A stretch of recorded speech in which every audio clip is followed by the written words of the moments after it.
Letters. So if you can, that's all that matters. I'm assuming we can, the public can see them too. Okay. All right, we'll move on to the roll call. Tammy Pruitt. Here. Mindy Darby. Here. Stanley. I'm sorry. Randy Stapleton. Here. Okay. We'll now have the pledge to the flag.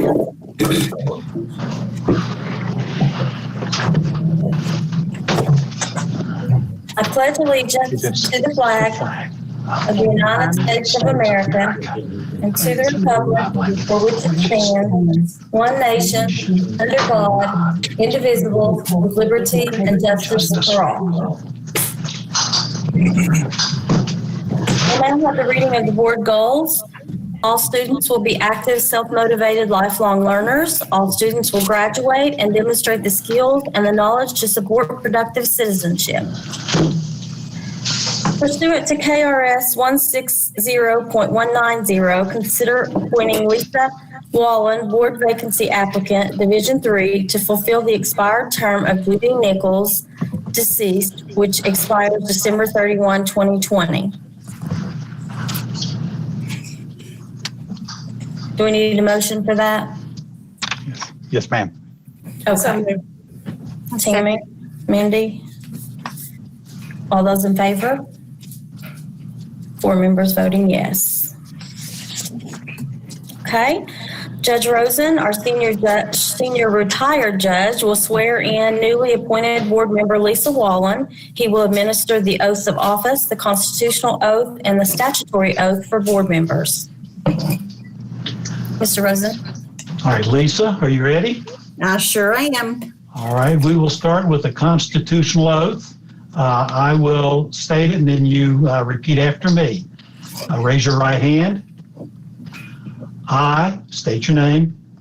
I, Lisa Wallen, Do solemnly swear do solemnly swear that I will support the Constitution of the United States that I will support the Constitution of the United States and the Constitution of this Commonwealth, and the Constitution of this Commonwealth, and be faithful and true and be faithful and true to the Commonwealth of Kentucky, to the Commonwealth of Kentucky, so long as I continue a citizen thereof, so long as I continue a citizen thereof, and that I will faithfully execute, and that I will faithfully execute, to the best of my ability, to the best of my ability, the office of member of the Boyd County Board of Education, the office of member of the Boyd County Board of Education, according to law, according to law, and I do further solemnly swear and I do further solemnly swear that since the adoption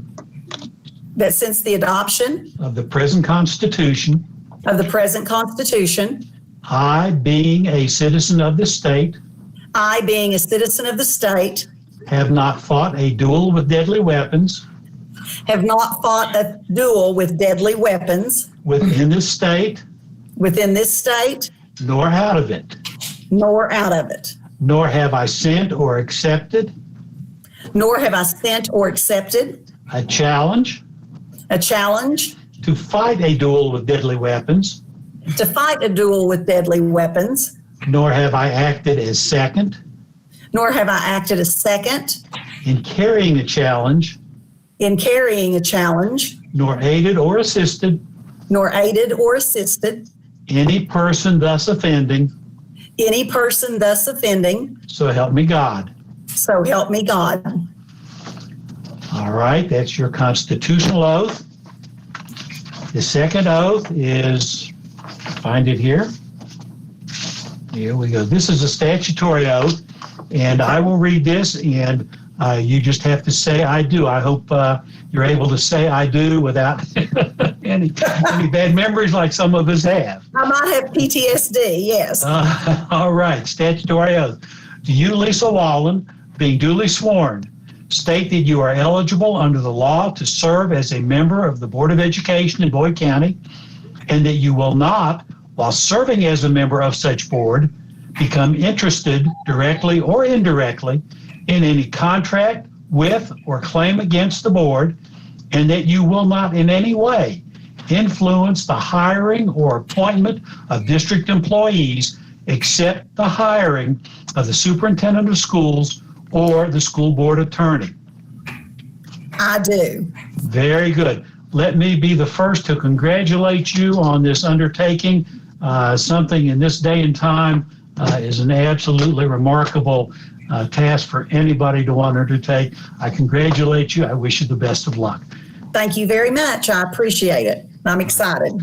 Well, great. Carol, I will stop by the office tomorrow and sign the appropriate paperwork for you. All right. Thank you. Thank you, Okay. Judge Rosen. Lisa, you're very welcome. Thank you all very much. I'm going to Thank sign you. off. You guys have a great meeting. Thanks, Thank Judge. you. You're welcome.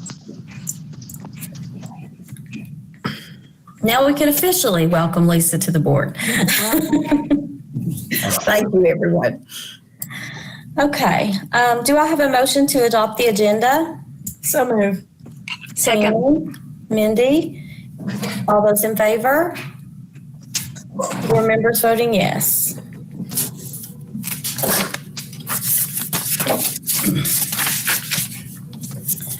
Due to the COVID-19, we do not have any student or staff presentations or recognitions.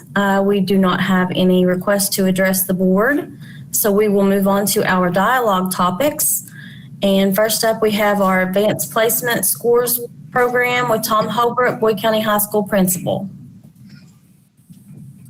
Hello, Ms. Day. Hello, board members. Welcome, Ms. Wallen. Glad to have you. AP, can you hear me? Yes. Okay. Yes, sir. Due to COVID, our AP testing took a drastic turn back in the spring. Need to give a shout out to Miss Bonzo. She's not on here tonight, but definitely shout out to Miss Bonzo, who was basically took over. Miss Bartley, my assistant principal, who's our AP coordinator, decided to have a baby in March. I don't know what she was thinking, but so she handed the reins over to Miss Bonzo, and she did an absolutely outstanding job. Due to the COVID having to test, they allowed us to test from home this year, all students across the state, of course. We had our students took 214 exams, and 107 of them passed with a score of 3 or higher, which I thought was outstanding under the circumstances. You know what I'm saying? So I was very pleased with that. You know, we offer 15 AP classes. We had 3 new AP classes this past year, and we had in 2 of those 3, nearly 50% passed. And in another class, 79% of the students passed, 11 out of 14 in Human Geo. That was outstanding. Of our other 12 courses that we offer, 8 out of those 12, our scores increased. And all that under the circumstances, like I said, of the drastic change and with COVID, et cetera, and teachers not getting able to, have the students in class the last several months of the school year and still able to do what we did. I felt like, I would love to have seen what they would have been if the teachers had them the rest of the year, So, but anyway, they did a great job. We had 17 students who earned AP Scholar Awards. I know you just said, Ms. Day, that we're not doing recognitions right now, but I challenge you all maybe and ask you that once we are back in person to maybe recognize some or all these. We had one student who was a national AP Scholar, which means they passed during their high school career 8 or more AP tests with a 4 or higher. A 5 is as high as you can get.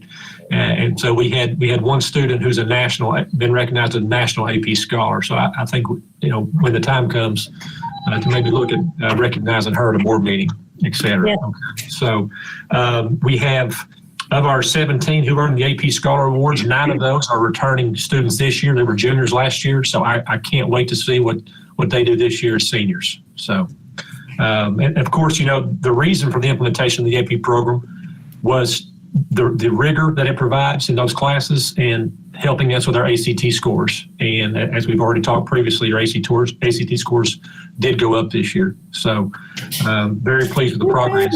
That's right. Very pleased with the progress of what our AP staff and students are doing and how that's relating to our ACT scores.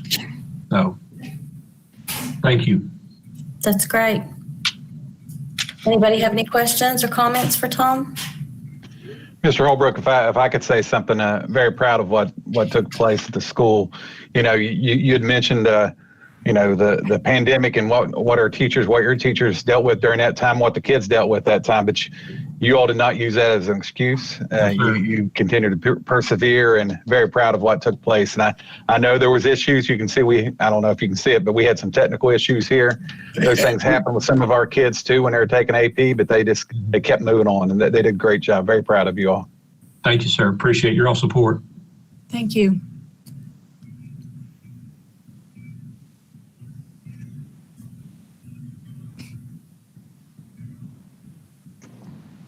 Linda, I believe you may be on mute.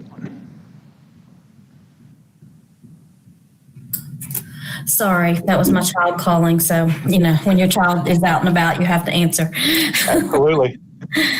Okay, thank you, Mr. Holbrook. And again, I don't know that we've had the opportunity to thank you and your staff for everything that you've done during all this COVID. I know that it's just been a nightmare for everyone. Very proud of our school system and our high school for everything that they've done, and you've got a great staff there. Thank you. I agree, and I speak on behalf of them. Thank you all for your support, as always. Very much appreciated. Thank you.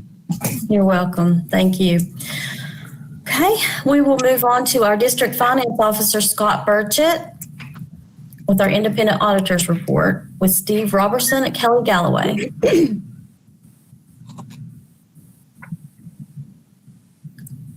Me jump right in, Scott, or do you have something to start with?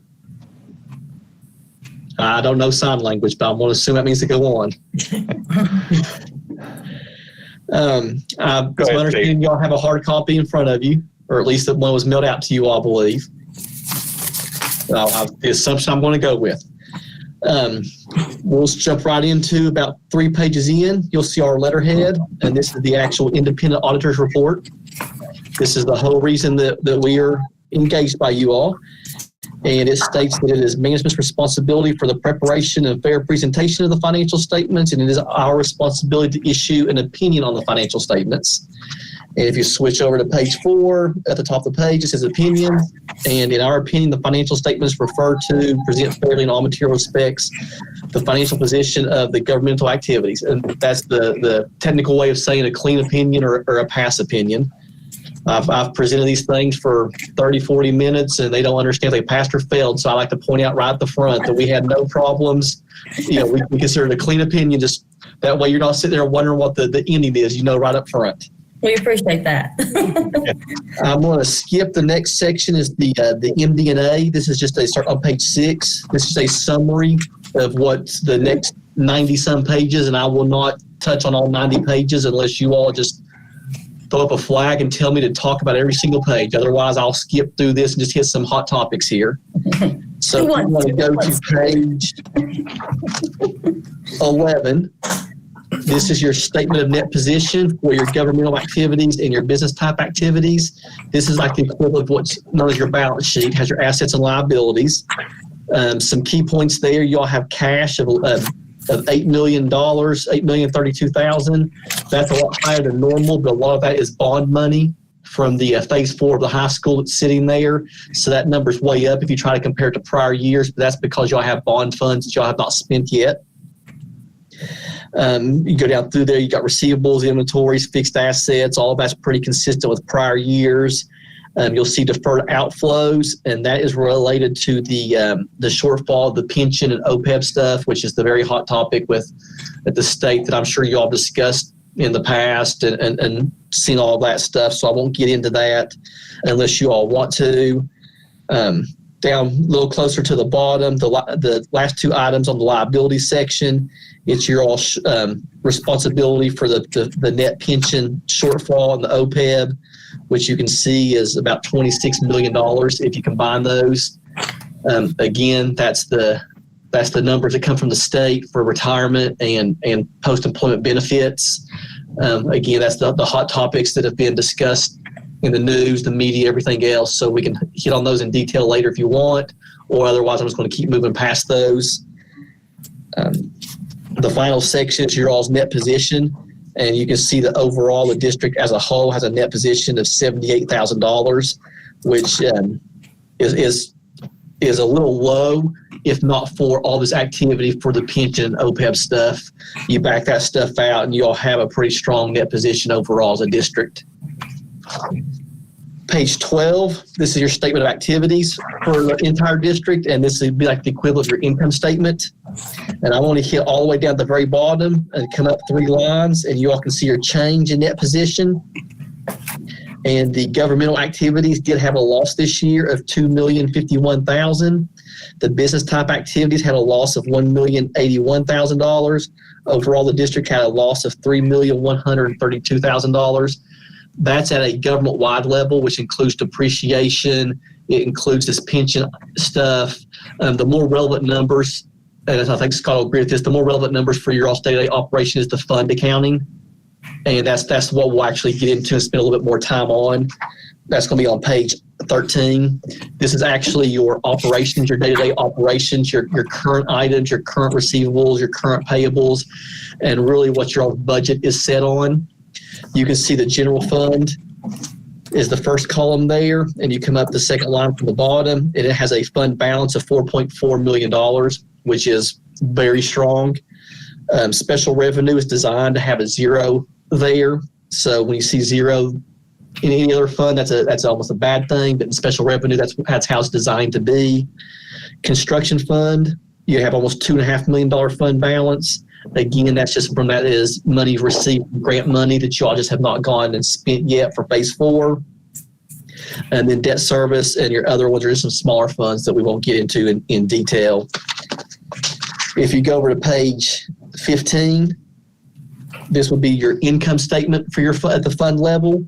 And we'll come 3 lines up from the bottom, and you'll see that the general fund did have a $56,000 net income for the year.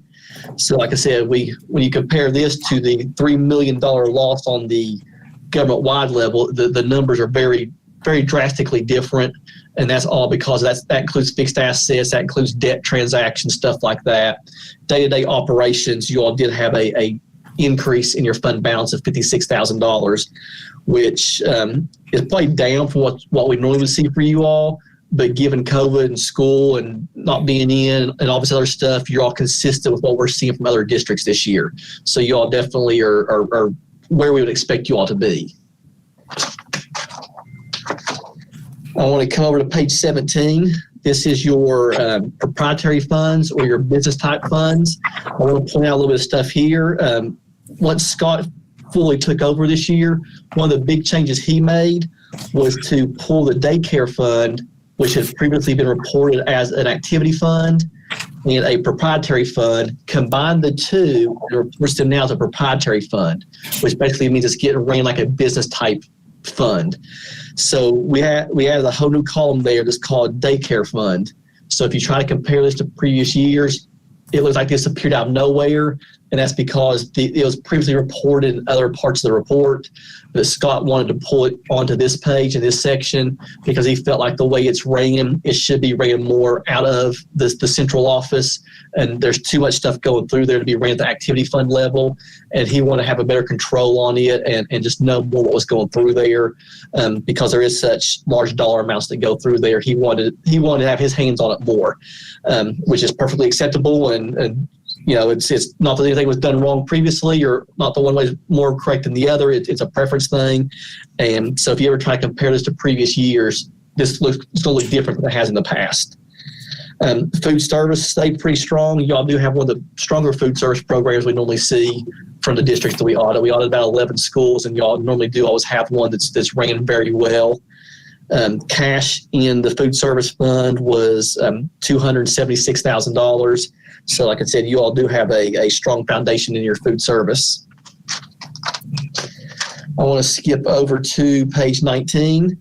The food service has a lot of items going through there with the pension and the OPEB as well. So one of the key indicators for food service is right in the middle of the page, and it is the cash flow from food service. Cash flow did decrease by $56,000. So your cash did decrease by $56,000, but unless that has changed, that is part by design.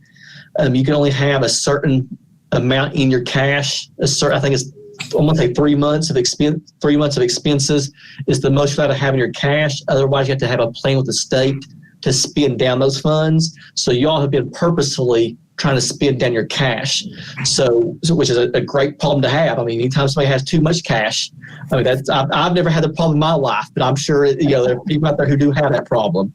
So that's it's a good. So when you see a decrease in cash, most of the time you think that's a negative thing. That's by design for you all. The daycare fund did have a large decrease in cash, and I think right now it's just seeing a lot more money going out than it's seen come in right now. We didn't get super into detail as to why of that. We see the revenues, we see the fees come in, we see the expenses go out. So those numbers are in line with what the support we see. Whether or not that's expenses need to be adjusted or tuition needs to be adjusted, that's not something that we go into. But there was a large decrease in cash for the daycare fund. I want to skip over several pages and get to starting on page 24. This starts the footnotes to the report. This is just very standard verbiage and definitions of what is a government entity, what is a fund, what is cash, what is a receivable. It's the same wording. It's been here for years. So if you all seen these reports the past several years, that wording really stays the same from year to year. So the thing I'm going to hit on next would be on page 33. And this is a summary of all of your all's debt. These numbers can look pretty high because the way it gets reported is a lot like, for example, your all's bonds. There's the district portion and there's the state portion. For the audit, those numbers get combined. So therefore, whenever you look at this and you think, wow, how are we going to pay back $51 million of bonds? A lot of that is not your all's obligation. That's the state's obligation. But that's how it's required to be presented that way. So I like to point out that, one, how much debt you all have there, and then two, that number can look overwhelming until you realize that a lot of that's not your all's obligation. For example, I want to say the middle school, I think like almost 80% of that bond gets paid by the state. So, I mean, y'all definitely taken advantage of some good bonding situations like that. So those numbers, like I said, can be very, very scary if you look at that and compare it to your cash. But then when you think about it, it's not as bad as what it looks like on the surface. I'm going to hit over on page 52. Down at the bottom, this just talks again about that daycare fund, that reclassification. You'll see throughout the report where I have the words as restated, and that's because things have to get changed from the way they were presented last year to this year. And this talks about how much money came from the activity fund level, and there's a schedule on page 53 that really just summarizes how the numbers change from the move from the activity funds to the business funds for the daycare fund. Starting on 54, we get a lot of detail in the pension and OPEB stuff that I'm not going to go into unless somebody wants to at the end, and then we can talk about this we can talk about that for hours and still just be brushing the surface of it. So I want to skip past that. I want to skip all the way to page 73. This is something I always like to point out. This is the summary of your activity funds. So this is how much money goes to all of the individual schools. I like to point this out for the sheer fact that every school, though they have the same guidelines they're supposed to follow, there's different people who handle the money at each of these locations. So therefore, there's always that risk. The more people who handle money, the more risk that's out there. So this is stuff that really Scott never sees go in or out of the district. So for receipts for the year, you all had almost $794,000 of activity fund money that came in and spent out almost $715,000. We do test those amounts. We do test activity funds, but I do always just like to point out the fact that those are funds that are going through somewhere other than the central office level. Next thing I will touch on is on page 76. Anytime an entity, whether it's a not-for-profit or a government or a for-profit company, receives federal funds of more than $750,000, we have to do what's called a single audit, which means we have to specifically test your all's federal money. And it starts on page 76. On page 77, you can see that you all had over $6.5 million of federal money. So well in excess of the $750,000 mark. So that being the case, we have to issue some special reports on our testing, which starts on our letterhead, the next piece of letterhead on page 78. This is where it discusses that you all are a government entity. And if we had any material weaknesses or significant deficiencies, which are the highest level findings that we can give, we would mention those here. We had no items like that for the district. And then you'll skip over 2 more pages. You'll see our letterhead again. And this is where we give an opinion. We state if we had any findings on the federal money usage. Again, if we had any findings of significant deficiencies, material weaknesses, we would mention those here. And again, we had none for the district, which will take us a few pages over. You'll see our letterhead again on page 83. And even though we had nothing we would call a significant deficiency or a material weaknesses, we always find those little small things where maybe a little cleanup, a little tidying up work, or little just recommendations that we find in our testing. So for KDE, they want the smallest of details. If we find anything, they want it in this letter. Other entities that aren't governed by KDE, if you have some of this stuff, we can just communicate that orally, move on, and never really get into detail with that. KDE wants to see all of it. So that will start on page 85. I'm not going to go into detail with this, but almost every finding we had this year, and you all had 7, what we would call small findings. 5 of them were related to deposits at the activity fund level. And the activity funds follow Kentucky's activity fund guidelines, which is called Red Book. Red Book states that deposits should be made daily. I believe the amount is if it is over $50, or if it's over $100, it should be made the same day. If not by the end of the week. That doesn't always happen at the school level. This happened years in the past. It's, a lot of times they don't have time to run to the bank. I mean, there's just various excuses you give or that you would get from them. But just to safeguard over cash should be deposited if it's over $100 every day. And if it's less than $100, it should get deposited at a minimum by the end of the week. There are several cases where it might be 4, 5, 6, 7 days or more past that criteria. We can tie those deposit amounts back to the support. So I'm not at all alleging that the cash wasn't deposited. It just wasn't deposited in a time frame that KDE feels like it should be deposited. So therefore, we listed that out here. There's a few other situations with deposits where maybe the form wasn't signed, so therefore you don't know who took the money. So therefore, if you ever had a question, it's hard to follow up with the person who collected the money. Again, I mean, it sounds, you hear cash, you hear deposits, you think red flag, but this is pretty small in the grand scheme of things, what y'all have gone through the district.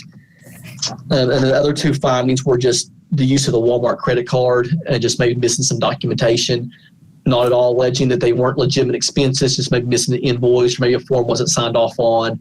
Again, what we would call minor things, but it is just some tidying up items that maybe could strengthen the controls overall for the activity fund level. Given the amount of money we saw that just went through there, over $700,000 that goes through the activity funds, you want to have those controls in place before something happens, not ever after something happens, and you miss the opportunity to take care of it up front. And that really gets us through the report. I'm assuming you all have a separate letter. I'm not sure if they tucked it inside the report or if it was given separately. These are items that we are required to communicate to the board because they really have a spot in the audit. So just since you all are not involved in the day-to-day activity of the audit, these are just things that we have to catch you up to speed on. On the second page, if we had any difficulties in counterperforming the audit, we had no items like that. If we had any uncorrected misstatements, maybe adjustments we felt needed to be made that Scott felt like didn't need to be made, we would bring those to your attention. We had no items like that. If we had any disagreements with management, we had no items like that. The audit went very smooth working with Scott this year. We were both kind of fighting an uphill battle from the start because of being out for COVID. It kind of limited some of the number of days that we would have been in there earlier in the year. We were able to catch up, get the audit done. Scott's done an excellent job his first full year in the position. I mean, Dawn did a great job. Scott's doing an excellent job as well. I'll use the word great, Scott. I don't want to use different words and you get offended later. I'll use great for both of them. They both did a great job. Audit goes very smooth. Helen as well. She always does an excellent job as far as record keeping. Payroll does an excellent job as well. I don't want to leave them out. But a lot of the people that we kind of hit up the most, the weeks or the days or the weeks we're there, they're always very helpful, very organized. Stuff is kept in a very, very good fashion. So I didn't want to miss a chance to kind of brag on them a little bit that they did do an excellent job. And the final thing is that there's a management representation letter that has to be signed and provided to us, and we did get that. That is maybe a long version or short version, depending on how much you like to hear about numbers. There's about 90 pages worth there that I try to get through. If there's any questions or anything, we can hit on any specific pages, any topics y'all want to touch on, we can go back to. I never know how. I got some people who want 5 minutes. I got some people who want 2 hours. I kind of err towards the shorter side of it, and then we can always add more time if y'all want to. So any pages y'all want to hit on, please let me know and we can talk about them. Anyone have anything? Just real quick, my microphone wasn't working there at the beginning, but again, Steve and his team, they do a great job. Kelly Galloway does, and they were able to work with us on the COVID issues they usually come in May because we were kind of closed down and so forth, not being able to come in there and do their full work then. When they came in September, they really pushed hard and got all of it done. So they do an excellent job. So we're pleased with what was done in the audit for sure. Thank you, Scott. Excuse me. Appreciate that. Thank you, Steve. And Scott, we appreciate you. We're lucky to have you, and we appreciate all you do for us. Well, thank you very much. Report. Right. Anyone have? If there's nothing else for me, Scott has my email address, my phone number. If y'all have questions, if y'all do get bored and flip through all this page by page, cover to cover tonight or tomorrow, y'all see some questions or comments y'all might have, just reach out to Scott and he'll get a hold of me, and I'll get back with anybody who has any issue they want to talk about. Okay. Thank you. Thank you. Thanks, Steve. If that's it, I'm going to log off then. All right. Thank you. Thank you all. Bye. Bye. Okay, we will move on to our reports and communications. I would like to mention that the Kentucky Department of Education school report card for Boyd County Public Schools 2019-2020 school year is out. That full report may be viewed at www.kyschoolreportcard.com or on the Boyd County Public Schools website by clicking on district and district information. Does anyone have any questions or comments on the reports? Okay, we will move on to our action items. 12.1, consider approving requests from Boyd County High School Site-Based Decision-Making Council and Principal Holbrook to adopt policy change draft, curriculum and instruction, graduation requirements, policy 08.113, as presented by Kentucky School Boards Association, KSBA. Note change in red on page 9 under substitution of higher level course. Change of policy regarding the number of college credit hours that shall equal 1 Boyd County High School credit towards graduation. This will be the first reading. Do I have a motion? So move. Second. Any discussion on that? This is not new, is it, Bill?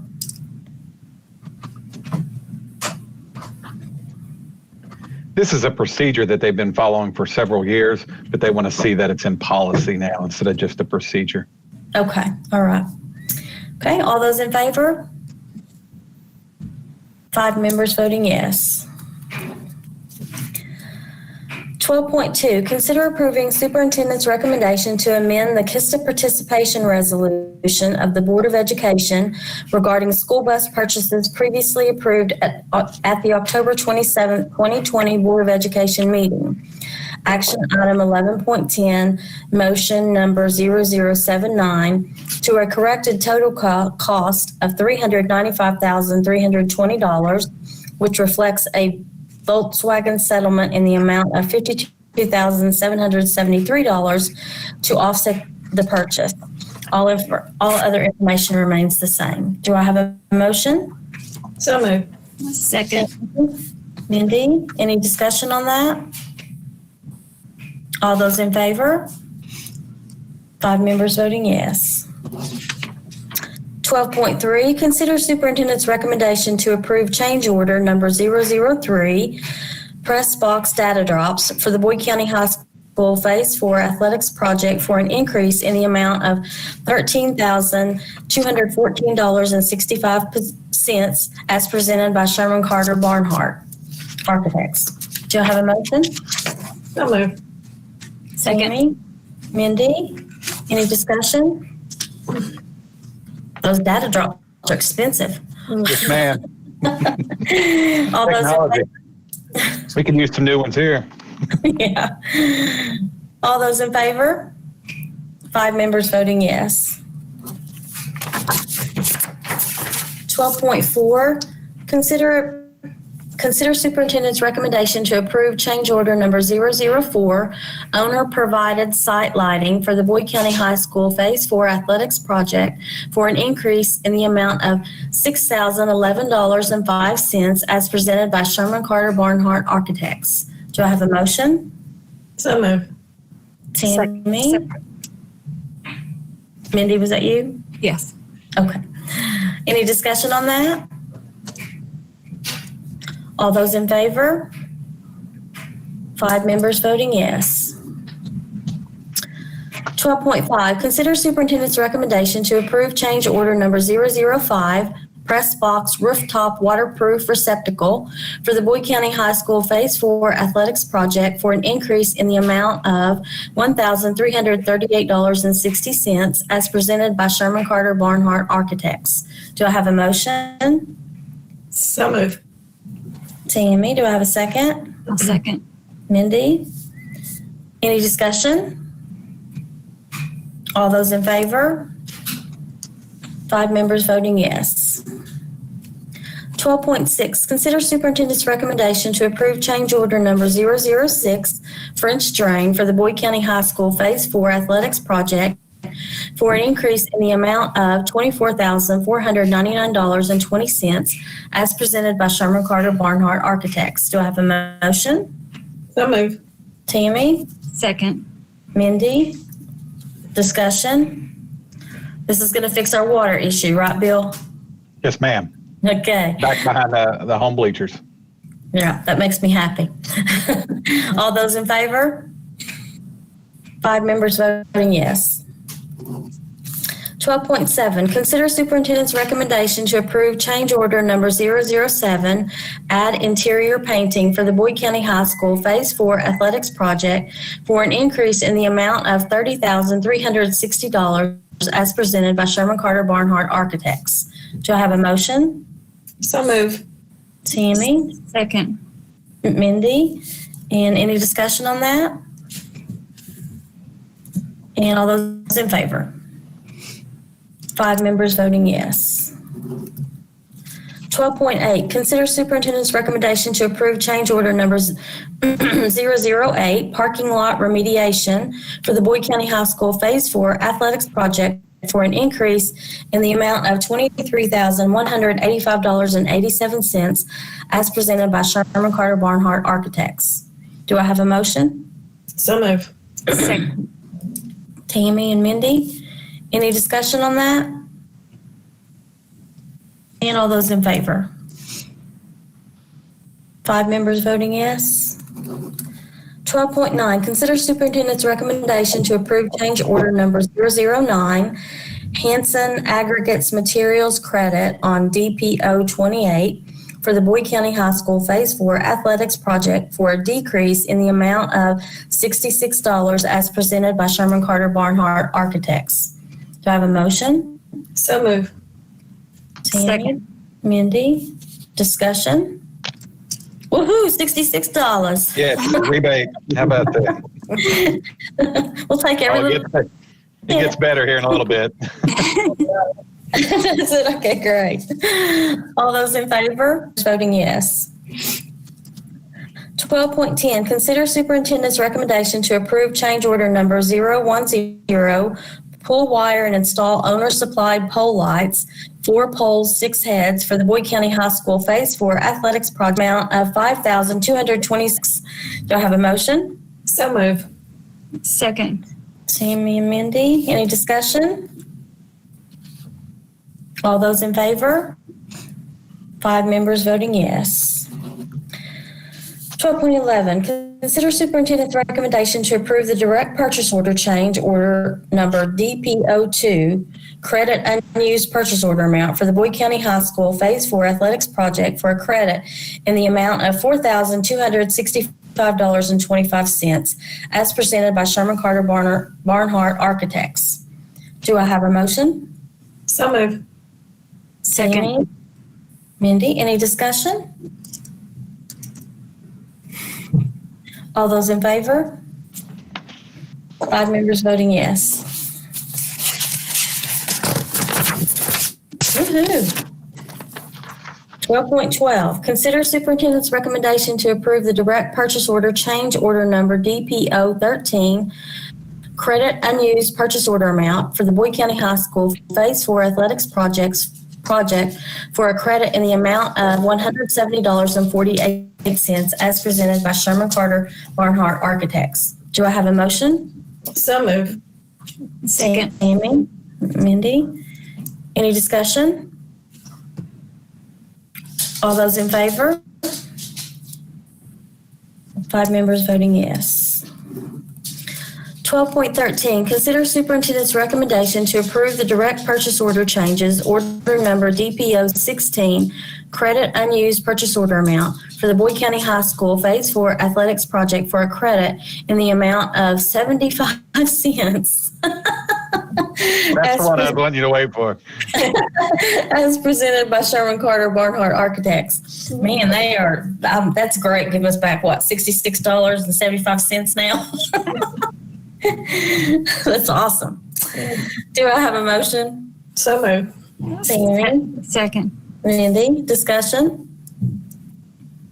All those in favor for that 75 cents? 5 members voting yes. 12.14, consider superintendent's recommendation to approve the direct purchase order change order number DPO 24, credit unused purchase order amount for the Boyd County High School Phase 4 Athletics Projects for a credit in the amount of $1,847.50 as presented by Sherman Carter Barnhart Architects. Do I have a motion? So move. Sandy, Second. Mindy, any discussion? And all those in favor? 5 members voting yes.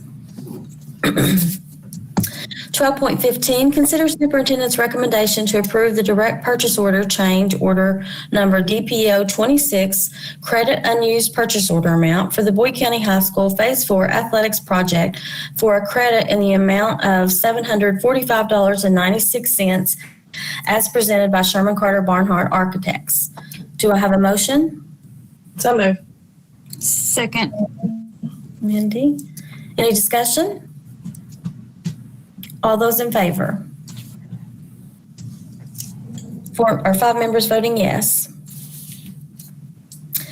12.16, consider superintendent's recommendation to approve the direct purchase order change order number DPO 27 credit unused purchase order amount for the Boyd County High School Phase 4 athletics project for a credit in the amount of $7.95 as presented by Sherman Carter Barnhart Architects. Do I have a motion? So moved. Tammy? Second. Mindy? Well, it's adding up, you know. Every little bit matters. Every little bit matters, that's right. All those in favor? 5 members voting yes. 12.17, consider superintendent's recommendation to approve the direct purchase order change order number DPO 27 material costs for pole lots, 4 poles, 6 heads for the Boyd County High School Phase 4 athletics project for an increase in the amount of $9,221.60 as presented by Sherman Carter Barnhart Architects. Do I have a motion? So moved. Second. Mindy, any discussion? All those in favor? 5 members voting yes.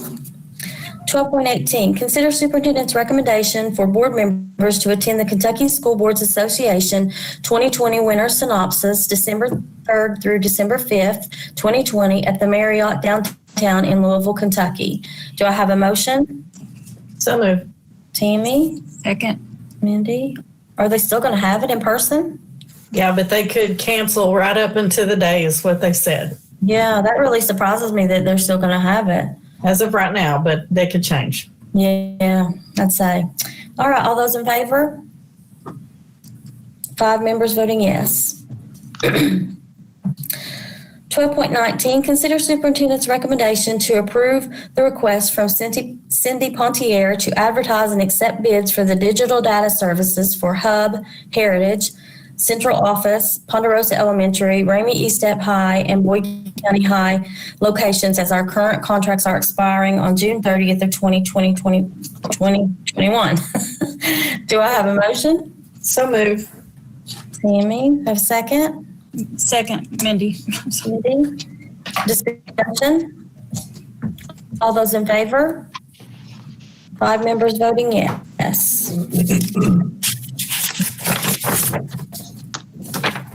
12.20, consider superintendent's recommendation to approve the request of Cindy Pontier to advertise and accept bids for the renovation, replacement, upgrade of wired and/or wireless data networks at Boyd County High School, Ramey East Step High, Cannonsburg Elementary, Catlettsburg Elementary, Ponderosa Elementary, and Summit Elementary. Do I have a motion? So moved. Tammy? Second. Mindy, any discussion on that? All those in favor? 5 members voting yes. 12.21, consider superintendent's recommendation to approve and accept the School Facilities Construction Commission, SFCC 2021 KETS, Kentucky Education Technology System, first offer of assistance in the amount of $20,202 and to match it with money from the general fund. Do I have a motion? So moved. Second. Tammy, Mindy, any discussion? All those in favor? 5 members voting yes. Okay, we will move on to our consent items. Consider superintendent's recommendation to approve consent items as presented. Do I have a motion? So moved. Tammy? Second. Mindy, any discussion on any of that? Okay, all those in favor?